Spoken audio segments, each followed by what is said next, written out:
Samara Jones wiped the grease from her hands onto her coveralls and leaned back against the workbench in her repair station.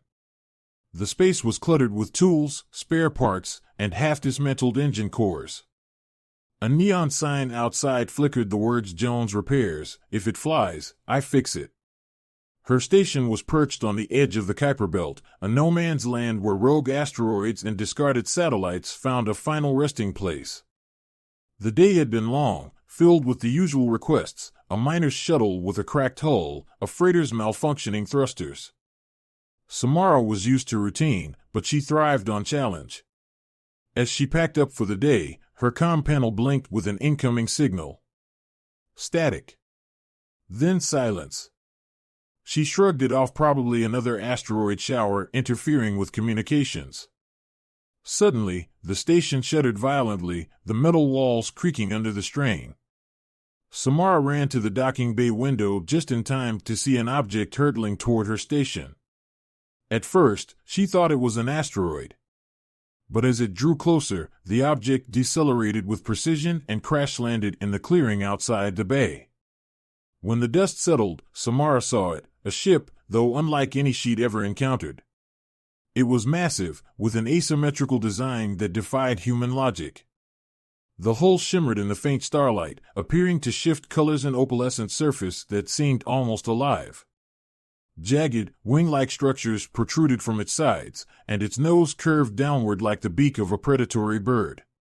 Adrenaline surged as Samara grabbed her toolkit and rushed toward the crash site. The ship's exterior hissed and popped as it cooled, steam rising from where the atmospheric friction had scorched its surface. Samara approached cautiously, her hand resting on the plasma cutter at her hip. She knocked on the hull. A metallic thrum echoed back. Before she could decide whether to pry the hatch open, it slid apart with a low growl, revealing a dimly lit interior. Out stepped the ship's occupant, and Samara froze. It was a dragon. The creature towered over her, its scales dull with age but still shimmering faintly like the hull of its ship. Its elongated snout curled in what might have been a scowl or a smile, Samara couldn't tell. Its eyes glowed a soft, golden hue, radiating intelligence and weariness in equal measure. The dragon's wings were tucked against its body, their edges frayed and worn, like parchment burned at the edges. "Who?" Samara began, but the words caught in her throat. The dragon raised a clawed hand, as if to reassure her. "I am Zephyrion," it said, its voice a deep rumble that vibrated through the air. "And my ship is broken. You will fix it." Samara blinked. "You're assuming a lot, dragon." Zephyrion's lips curled, revealing sharp teeth. "Do you repair, or do you waste time?" Her irritation flared, but curiosity quickly won out. "Fine. Let me see the damage." She followed Zephyrion into the ship, her boots clanking against the uneven floor. The interior was just as alien as the exterior: smooth, organic-looking walls lined with glowing symbols she couldn't decipher. The main chamber housed a console that flickered erratically, sparks spitting from exposed wires. Samara ran her fingers over the console. "This tech is something else. I've never seen anything like it. Where did you dash?" "Later," Zephyrion interrupted. "For now, we repair." "Rude," she muttered under her breath, but she couldn't deny the thrill coursing through her veins. This was the kind of challenge she had dreamed of, a puzzle wrapped in mystery. As she began her assessment, the dragon observed her silently, his glowing eyes tracking her every move. Despite his gruff demeanor, there was an air of quiet respect in the way he watched her work.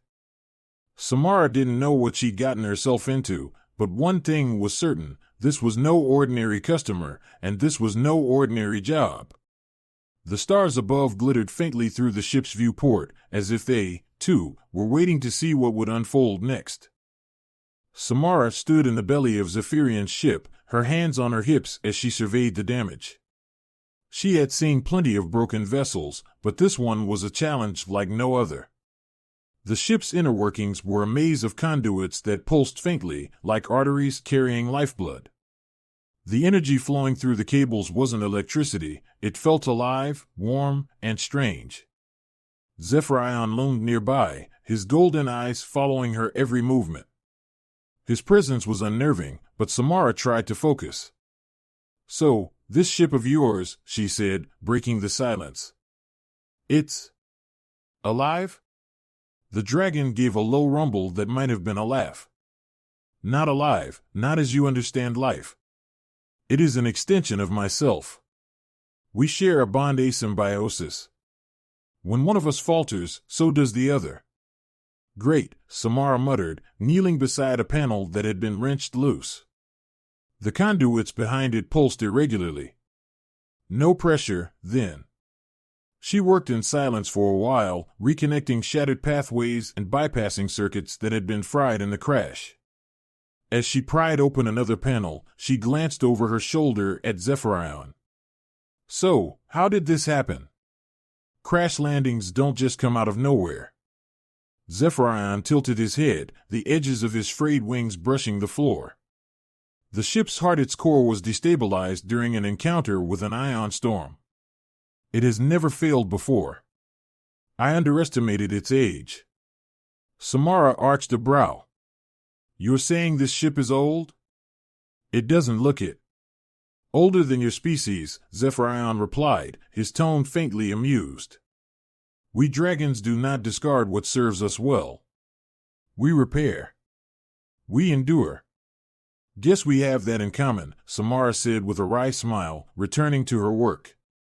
As she worked, Zephyrion began to speak again, his voice a soft rumble that seemed to fill the room.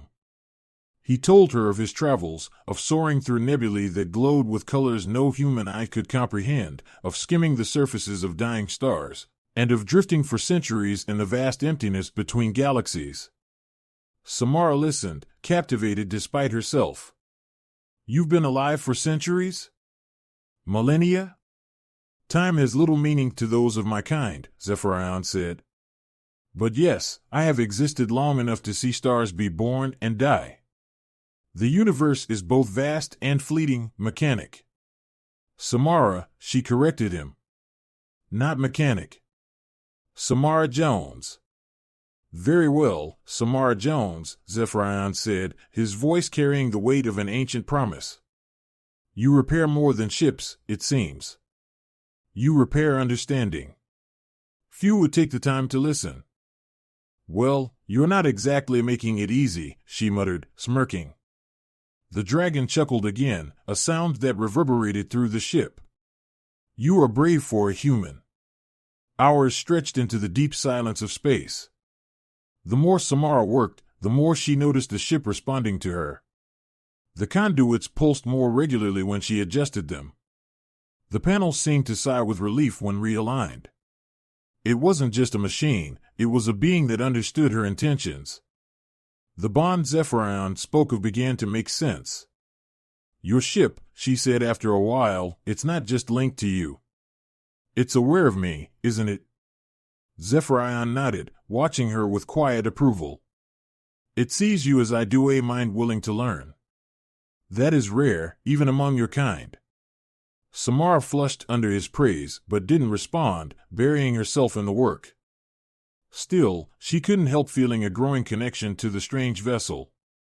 She found herself treating it less like a machine and more like a patient, adjusting her tools and techniques as though she were stitching a wound. As the hours dragged on, fatigue crept in. Samara leaned back, wiping her brow. "This core of yours," she said, pointing to the central chamber. "It's stable enough for now, but the way it's structured, it's like it's burning out from overuse." Zephyrion's eyes narrowed slightly, and he leaned closer. "You see what others cannot. The heart is not meant to last forever, but it is not yet finished. It needs guidance." "Guidance?" she echoed, incredulous. "It's an engine, not a wayward child." "It is both," the dragon said cryptically. "You'll understand in time." Samara sighed, throwing her hands up. "You really don't like explaining things, do you?" Zephyrion's lips curled in what she now recognized as a smile. "Explaining ruins discovery." She couldn't argue with that. But as she turned back to the ship, she felt a subtle shift in its energy, as if it had begun to trust her. It was strange, thrilling, and deeply unnerving all at once. By the time she finally stopped for the night, Samara's muscles ached, but her mind was racing with possibilities.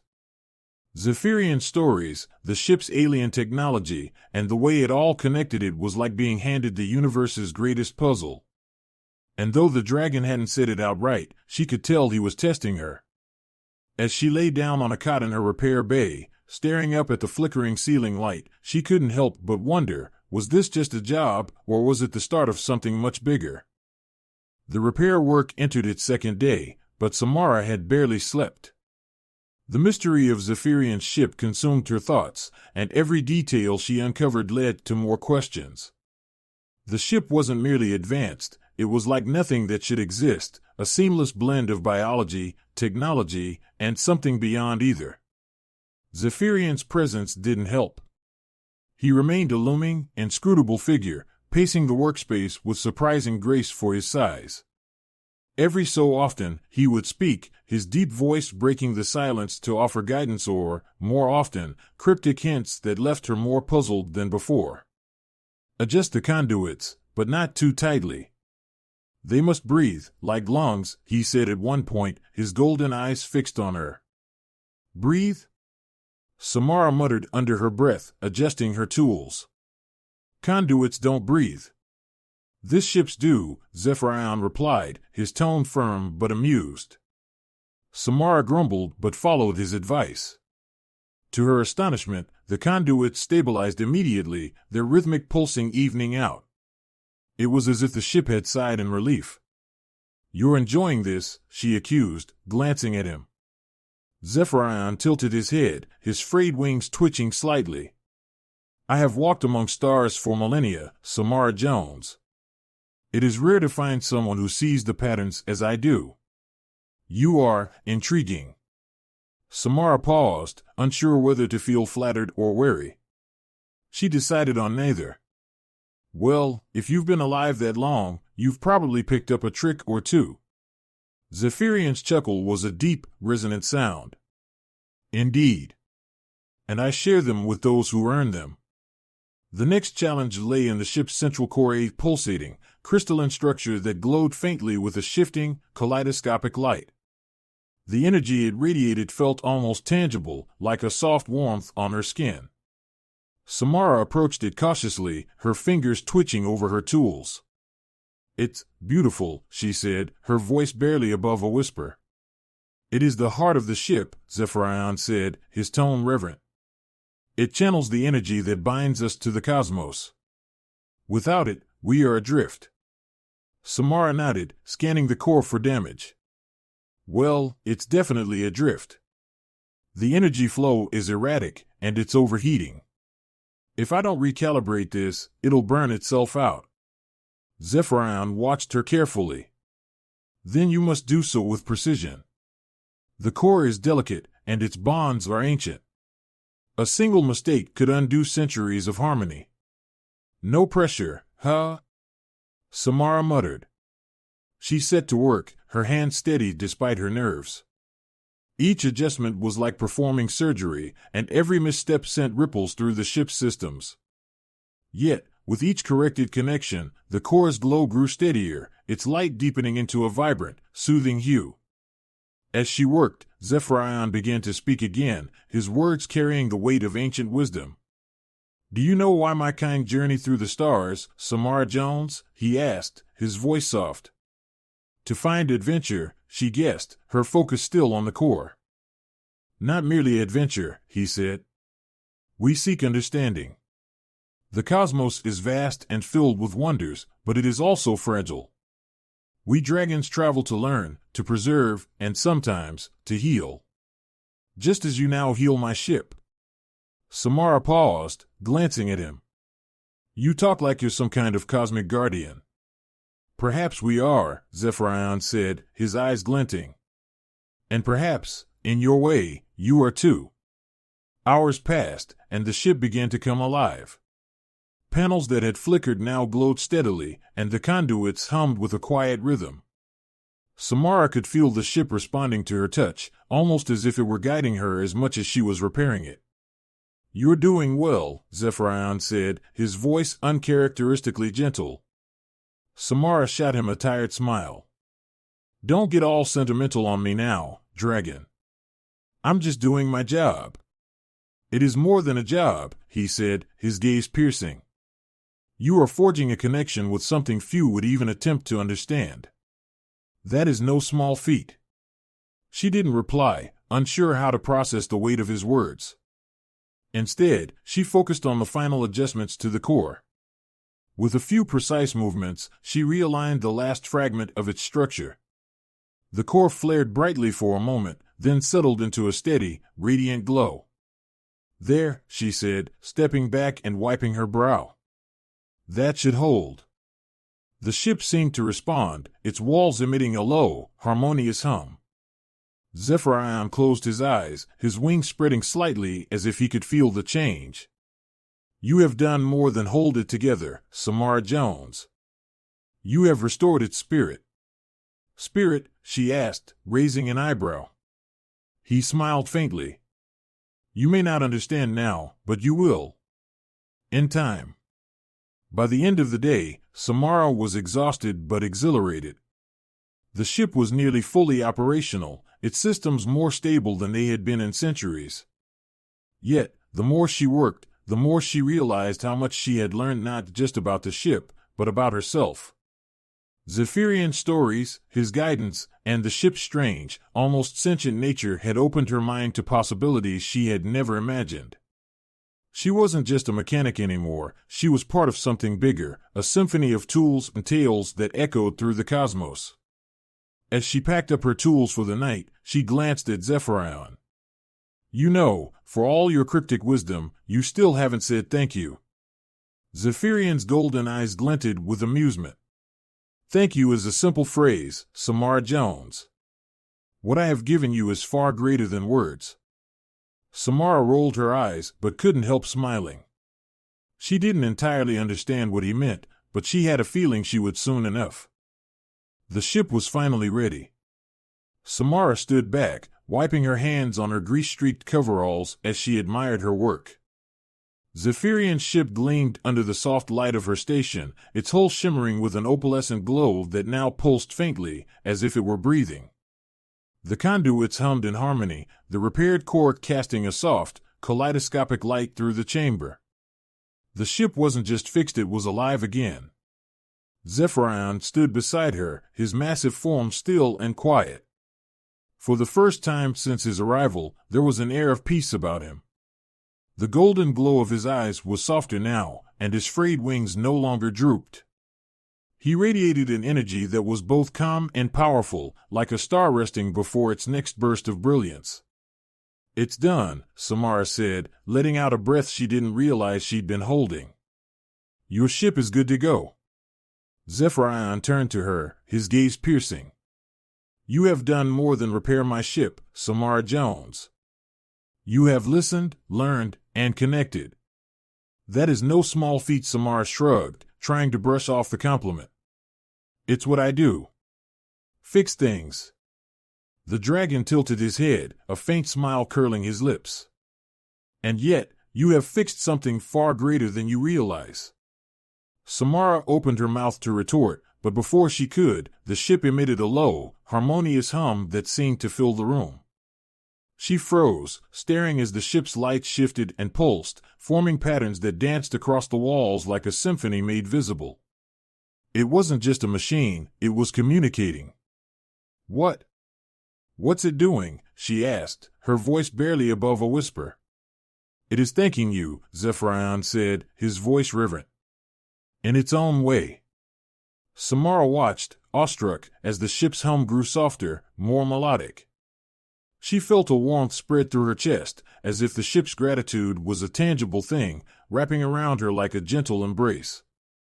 It wasn't words, but it was something far deeper, a connection, an understanding. "Well," she said after a moment, blinking away the unexpected sting of tears, "I guess that's better than a tip."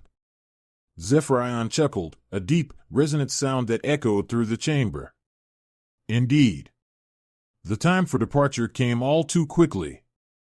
Zephyrion stood at the base of his ship's ramp, his wings partially spread, as if ready to take flight himself. Samara leaned against her workbench, trying to ignore the pang of sadness that tugged at her chest. "So," she said, forcing a casual tone, "what's next for you? More cosmic sightseeing? Another star to skim?"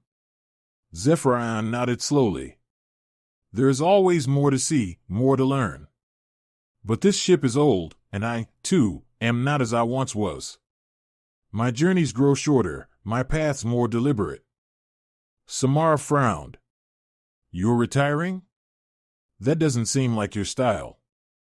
"Not retiring," he corrected, his golden eyes gleaming. "Evolving." She wasn't entirely sure what he meant, but she decided not to press. Instead, she gestured to the ship. "Well, you shouldn't have any more engine failures, at least. You're good to go." Zephyrion stepped closer, his massive form casting a shadow over her. "You are more than a mechanic, Samara Jones. You are a healer, a seeker, and a keeper of truths. You have touched something greater than yourself, and it has touched you in return." Samara shifted uncomfortably, not sure how to respond. Thanks. I think." The dragon smiled faintly. "Words are unnecessary. You will understand, in time." With that, he turned and ascended the ramp, his movements graceful despite his age. The ship's hatch began to close, and Samara felt a pang of regret. She didn't want to say goodbye, not yet. "Hey," she called, stepping forward. "You're just going to leave? No dramatic goodbye? No thanks for saving my ship and probably your life?" The hatch paused, and Zephyrion turned, his golden eyes meeting hers. "I have already thanked you, Samara Jones. Not with words, but with everything." And then he was gone. The hatch sealed, and the ship began to hum, its energy building. Samara stepped back, shielding her eyes as the vessel lifted off, its shimmering hull catching the starlight. It hovered for a moment, as if in farewell, before shooting into the vast expanse of space, leaving behind a trail of glittering stardust. For a long time, Samara stood there, staring at the empty space where the ship had been. The station felt strangely quiet now, as if the absence of Zephyrion and his ship had left a void. But as she turned back to her workbench, she noticed something strange. A small, glowing crystal sat atop the bench, pulsing faintly with the same kaleidoscopic light as the ship's core. She picked it up, turning it over in her hands. It was warm to the touch, and as she held it, she felt a surge of energy, a connection to something vast and infinite. It wasn't a thank you. It was a gift. A key. A promise. Samara smiled, her fingers tightening around the crystal. She didn't know what lay ahead, but she knew one thing for certain: her life as a mechanic would never be the same. The stars called, and for the first time, she was ready to answer.